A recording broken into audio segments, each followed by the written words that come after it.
잠시 기도하겠습니다. 하나님, 우리가 말씀 앞에 섭니다. 우리를 가르쳐 주시고 인도하여 주시고 깨닫게 하옵소서. 예수님 이름으로 기도합니다. 아멘. 예, 우리 성도 여러분, 보고 싶습니다. 정말로 많이 그립고 그렇습니다.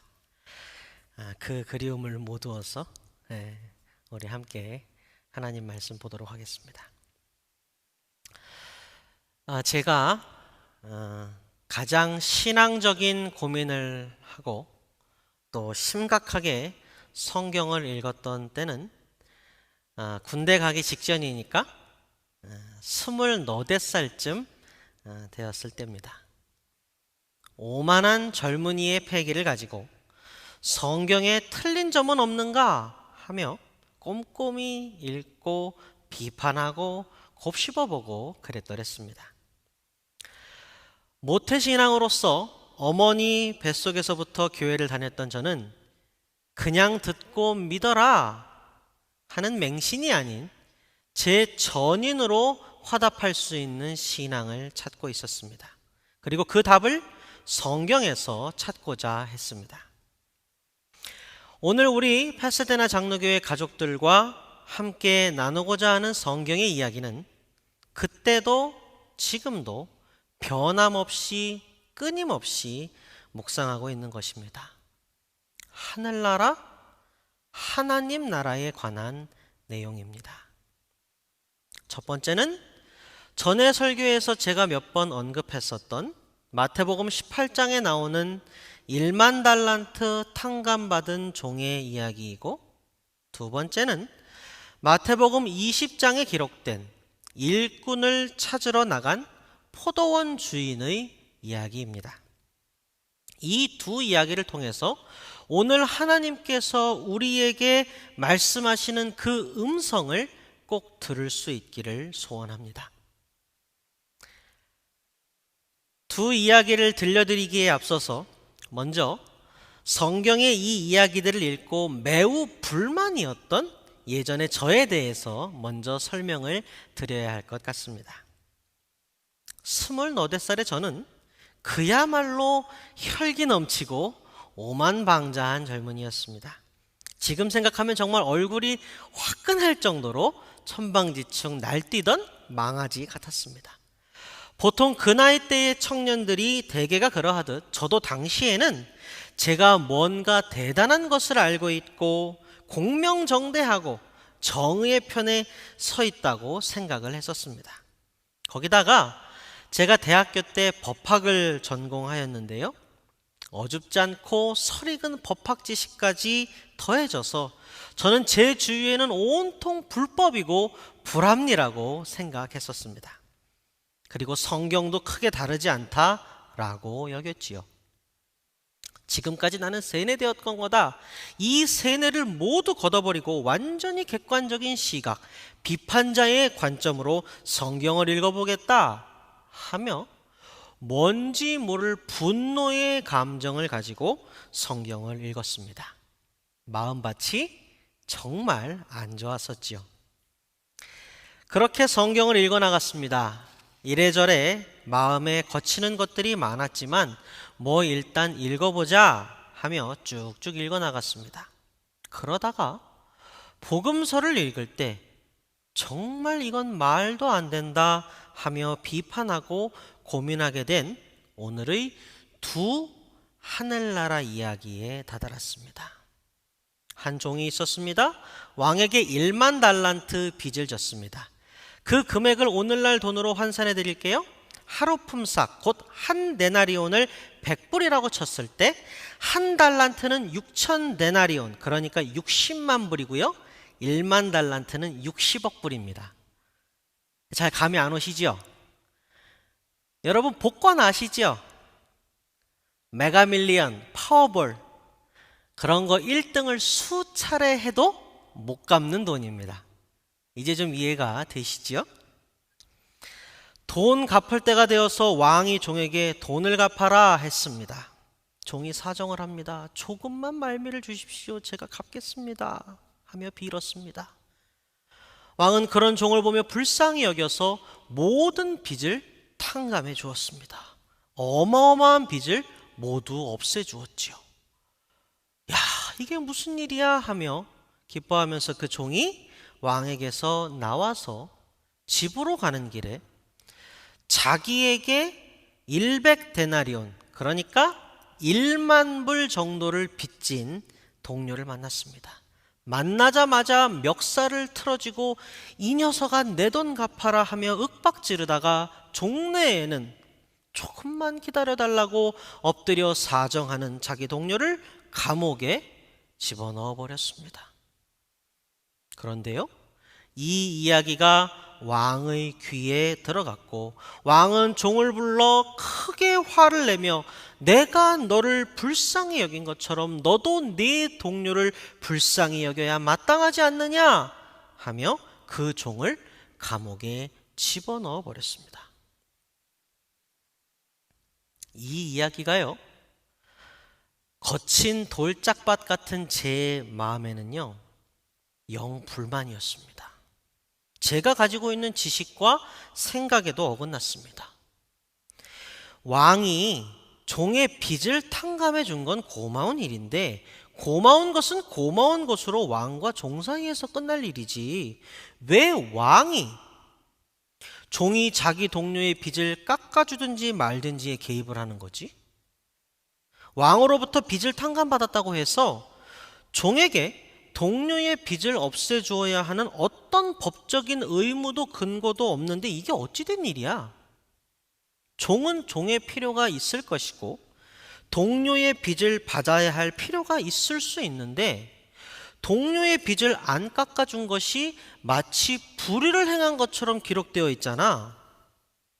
현대사회를 지배하는 실정법상으로도 종은 어떠한 법적인 과오도 범한 게 없는데 왜 비난받아야 되지? 왕이 월권하는 것 같아. 왕이 종의 빚을 깎아준 호의와 종이 동료의 빚을 탕감해 주어야 하는 의무 사이에는 어떤 연결고리도 없잖아. 당시에 저로서는 도무지 이해가 안 되었습니다. 두 번째 이야기는요, 더 충격이었습니다. 마태복음 20장이 이렇게 시작됩니다. 하늘나라는 자기 포도원에서 일할 일꾼을 고용하려고 이른 아침에 집을 나선 어떤 포도원 주인과 같다. 천국이 포도원이 아니라 포도원 주인과 같다고? 이게 무슨 말이지? 호기심을 가지고 읽어봤습니다. 포도원 주인은 자기 포도원에서 일하는 일꾼들 모두와 품삯으로 하루 한 데나리온을 약속했습니다. 그리고 일꾼을 찾으러 시장통으로 나갔죠. 아침 9시에 가서 보니까 일할 거리를 찾는 사람이 보였고 그에게 한 데나리온을 약속하고 포도원으로 일하러 보냈습니다. 낮 12시, 오후 3시에도 각각 나가서 사람을 찾아서 한 데나리온의 약속을 하며 포도원으로 일을 시키러 보냈습니다. 마지막으로 오후 5시쯤에도 나가서 똑같이 했습니다. 해가 지고 저녁이 되고 품삯 정산의 때가 왔습니다.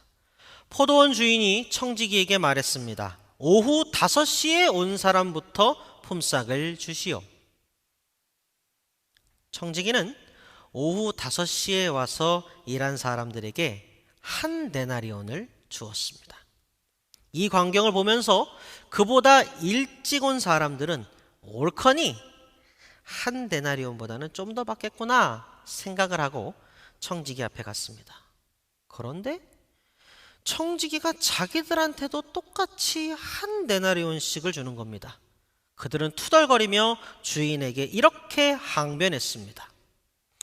마지막에 온 이 사람들은 1시간밖에 일하지 않았는데도 찌는 더위 속에서 온종일 수고한 우리들과 똑같이 대우하였습니다. 이 말을 듣고 주인이 답변하였습니다. 이보시오, 나는 당신을 부당하게 대우한 것이 아니요 당신은 나와 한 데나리온으로 합의하지 않았소. 당신의 품삯이나 받아가지고 돌아가시오. 당신에게 주는 것과 꼭 같이 이 마지막 사람들에게도 주는 것이 내 뜻이오. 그리고 덧붙여 이렇게 말했습니다. 내 것을 가지고 내 뜻대로 할 수 없다는 말이오? 내가 호하기 때문에 그것이 당신 눈에 거슬리오? 이 비유를 들려주신 후에 예수님은 말씀하셨습니다. 이와 같이 꼴찌들이 첫째가 되고 첫째들이 꼴찌가 될 것이다. 앞에서 제가 1만 달란트 탕감받은 종 이야기를 읽고 어떻게 반응했는지 보셨지요? 포도원 주인 이야기를 읽고는 더했습니다. 이건 진짜 말도 안 된다. 무노동 무임금, 동일노동 동일임금, 경제의 기본 원칙도 모르나? 무시하나? 포도원 주인 입장에서야 자기가 한 계약대로 수행했으니 됐을지 몰라도 정직하게 흘린 땀의 양에 비례하는 임금이 지급되어야 정의로운 것 아닌가? 꼴찌가 첫째가 되고 첫째가 꼴찌가 된다고? 천국이 그렇다고? 천국이 나는 너희들 모두와 한 데나리온의 약속을 했으니 난 약속을 지켰다. 그러니 억울할 것 없다. 이렇게 말하는 포도원 주인과 같다고? 불합리한데? 정의롭지 못한데? 천국이 불합리하고 정의롭지 못하다고? 도대체 이게 무슨 말이야? 뭐가 이래? 당시에는요, 이 비유가 얼마나 마음에 거치고 어렵던지요. 성도 여러분, 어떻습니까? 여러분에게 제 이야기를 들려드렸는데요. 여러분은 이 이야기를 듣고 또 제가 했던 생각과 반응을 보시며 어떤 생각이 드십니까? 듣고 보니 참 그런 것 같기도 하네, 이러신가요? 아니면 아이고, 저 이 목사 참 철부지 같은 생각을 했었구만, 이러십니까? 네, 그렇습니다.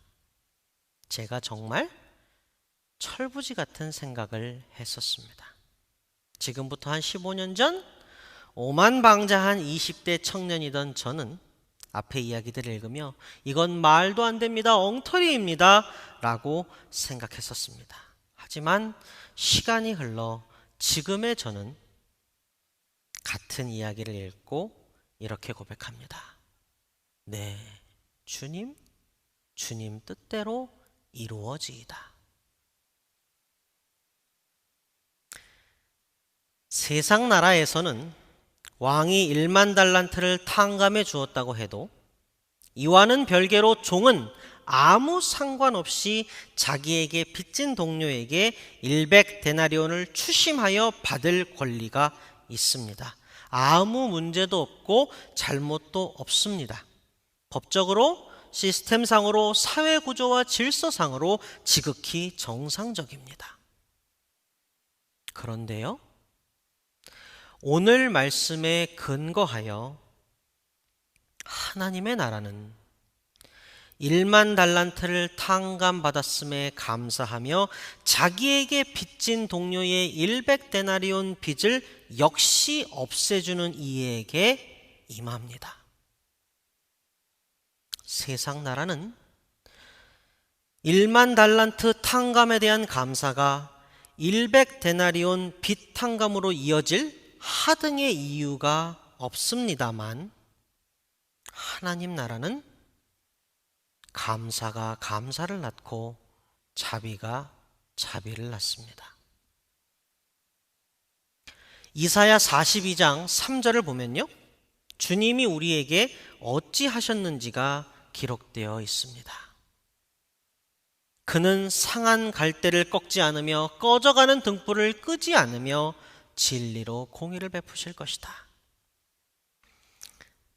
세상 나라는 어찌하든지 우리 주님이 상한 갈대인 나를 꺾지 않으셨음에 감사하며 나도 내 옆에 형제자매를 돕고, 우리 주님이 꺼져가는 등불 같은 나를 끄지 않으셨음에 감동하며 나도 내 삶의 자리에 이웃을 보듬는 게 하늘나라입니다.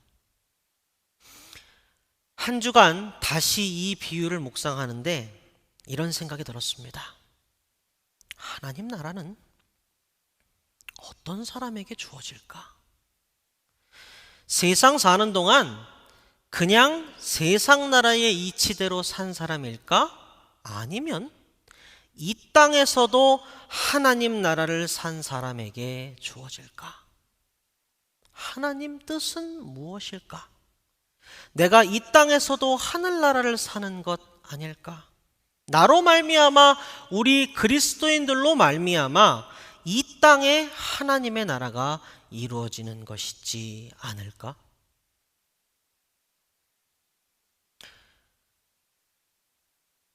두 번째 이야기를 묵상할 때는요, 제 마음에 하나님의 음성이 들리는 듯 했습니다.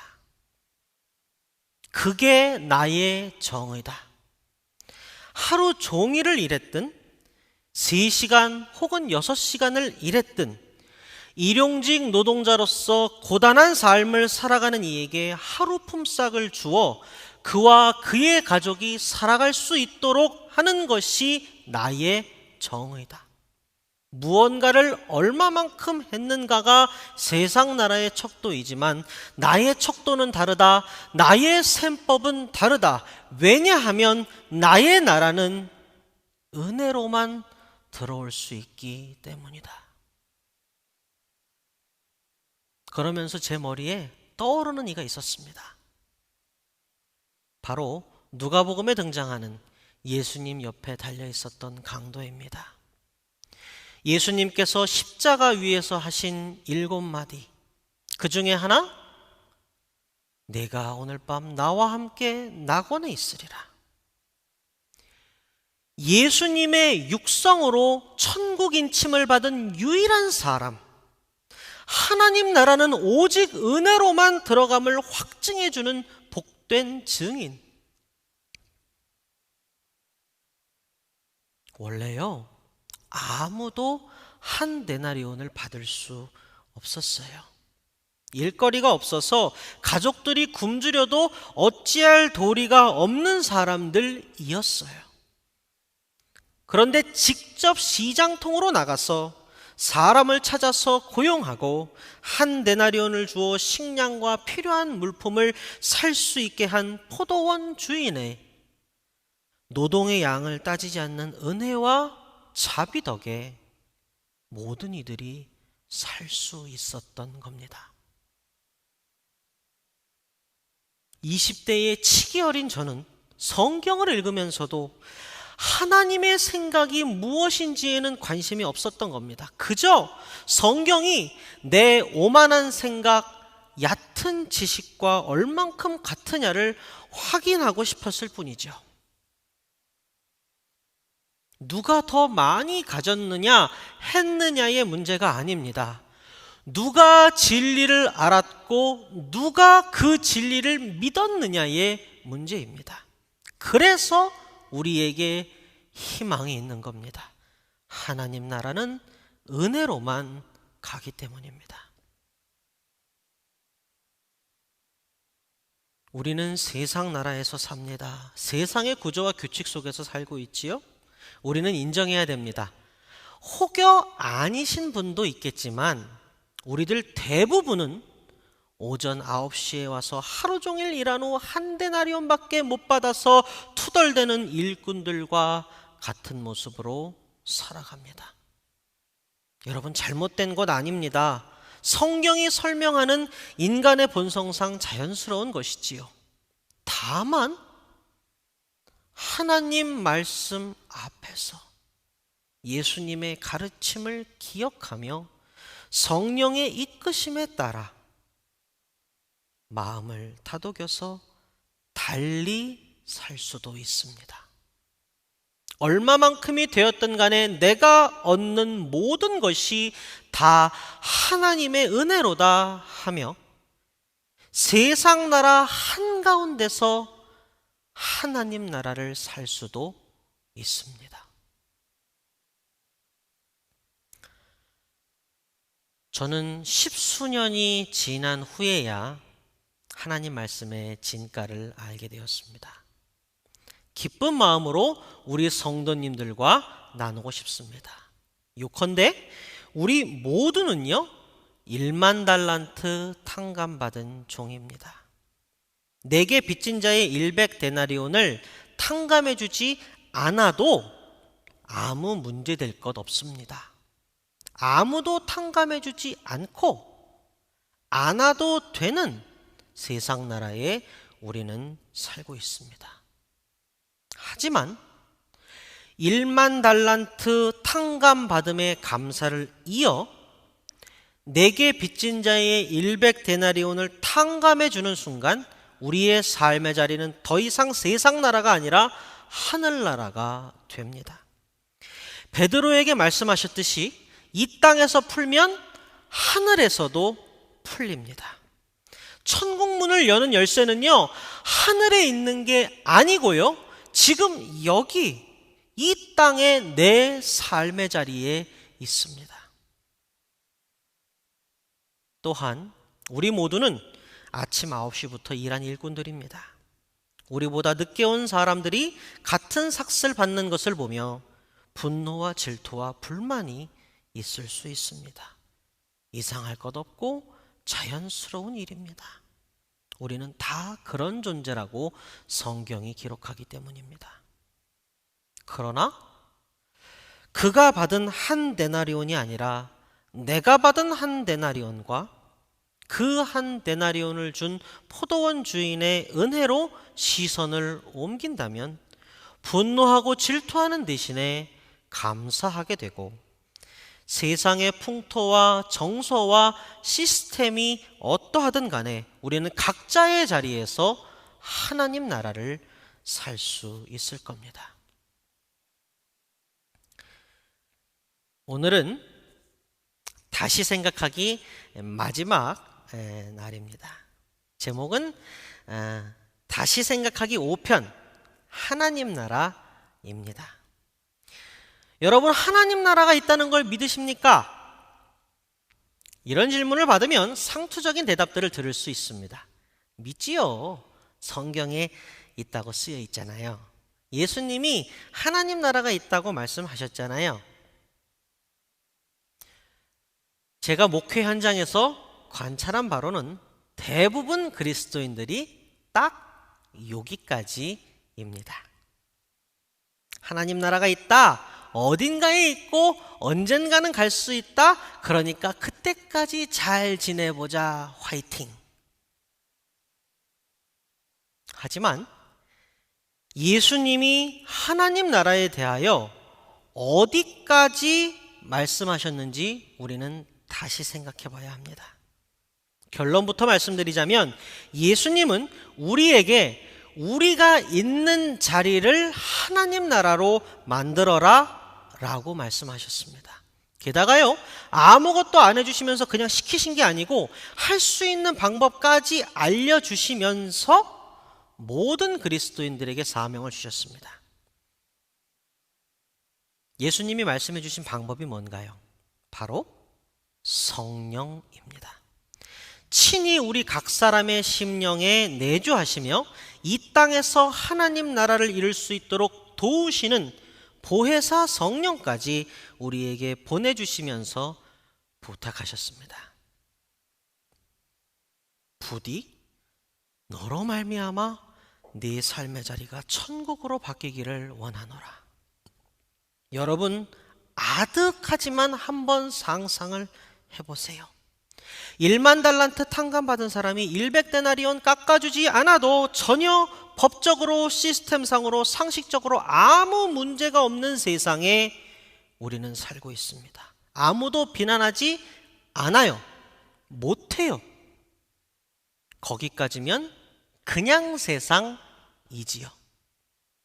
그런데 만일 나 같은 죄인 살리신 주 은혜 고마워하며 그리스도인이 죽음으로 갚아야 하는 자기의 죄값을 탕감받았음에 감사하며 삶의 자리에서 수많은 선행과 도움과 헌신과 용서와 관용을 베푼다고 생각해 보셔요. 그리고 그런 사람이 한 명, 2명 생기더니 점점 늘어나서 점점 번져나가서 수십, 수백, 수천, 수만 명이 그런다고 생각해 보셔요. 거기에 하나님 나라는 세워집니다. 그렇게 이 땅에서도 하늘나라를 살던 이들이 주님 오시고 주님 나라에 역시 기쁨으로 들어가지 않겠습니까?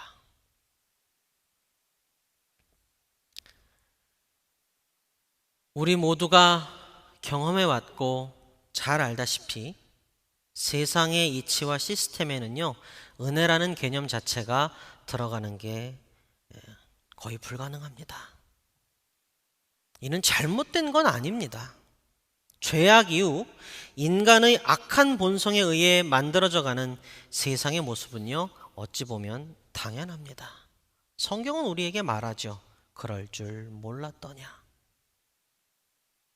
너비, 높이, 길이를 재야 하고 비교해야 되고 잣대를 들이대야 하고 평가해야 하고 그 결과에 따라 결정들이 이루어지고 수많은 이들의 피와 눈물이 흘려지는 게 우리네 세상입니다. 그러므로 은혜로만 들어가는 하나님 나라는 세상 가운데서 이루기가 여간 힘든 게 아닙니다. 그래서 우리 그리스도인들이 있는 게 아닐까 생각해 봅니다. 오전 9시부터 일하니까 오후 5시에 와서 일하고 한 데나리온을 받아가는 이에게 가서 포도원 주인 덕에 오늘도 먹을 수 있고 잠잘 수 있어서 다행이라고, 당신도 오늘 하루 동안 수고했다고 다독여주는 모습. 현실에서는 불가능하겠지만 하나님 나라는 그런 불가능한 그림에서 출발하지 않을까요? 그리고 그 그림을 그려야 하는 이가 우리 그리스도인 아니겠습니까? 말씀을 맺겠습니다. 이곳 캘리포니아에 발동된 Safer at Home 행정명령이 5월 중순까지로 연장이 됐습니다. 여러분들을 빨리 보고 싶은데 조금 더 기다려야 되나 봅니다. 세계 최고의 도시였던 뉴욕은 생지옥으로 변하였고 세계 곳곳에서 인종 혐오 범죄가 발생합니다. 인류의 번영을 상징하고 약속해 주던 세상의 정치, 금융, 의료, IT 등 각종 시스템과 기술이 얼마나 무기력한지 우리는 두 눈으로 확인하고 있습니다. 그런데 바로 이때의 놀라운 점은 작고 평범한 이들의 사랑과 헌신이 세상의 힘과 시스템이 무기력화된 곳에서 희망의 싹을 틔우고 있다는 사실입니다. 엉망진창으로 망가져버린 삶의 자리를 지탱하고 우리네 삶이 계속 이어져 나가게 하는 이들은 누구입니까? 잿더미에서 꽃을 피울 수 있고 우리네 평범한 삶의 자리가 하늘나라로 바뀔 수 있음을 보여주는 이들은 누구입니까? 누구여야 합니까? 하나님 나라는 어디에 있습니까? 그 하나님 나라에 우리 그리스도인들이 있어야 마땅하지 않겠습니까? 이 힘든 시기에 우리의 삶의 자리에 오히려 하나님의 나라가 더욱 이루어지기를, 우리가 그렇게 할 수 있기를 주님의 이름으로 축원드립니다. 다 함께 기도하겠습니다. 주님, 오늘 말씀 앞에 우리가 섭니다. 팍팍하고 눈물 나는 현실 가운데 사방이 막혀 있는 이때를 지나며 우리가 하늘을 쳐다봅니다. 하늘을 쳐다볼수록 주님의 음성이 들립니다. 하늘을 쳐다볼 것 없다. 천국 열쇠는 지금 네 옆에 있다. 두렵고 떨리는 이때야말로 오히려 더욱 하나님 사랑이 이웃 사랑으로 이어지도록 소금과 빛의 역할을 할 때이다. 바로 지금이 내 삶의 자리에서 하나님의 나라를 이룰 때이다. 바로 지금이 구원의 날이요 은혜 받을 만한 때이다. 주님, 우리에게 힘과 지혜와 용기를 주옵소서. 사랑과 헌신과 관용과 용서함으로 바로 이때에 이 땅에서 하늘나라를 사는 것을 체험하게 하옵소서.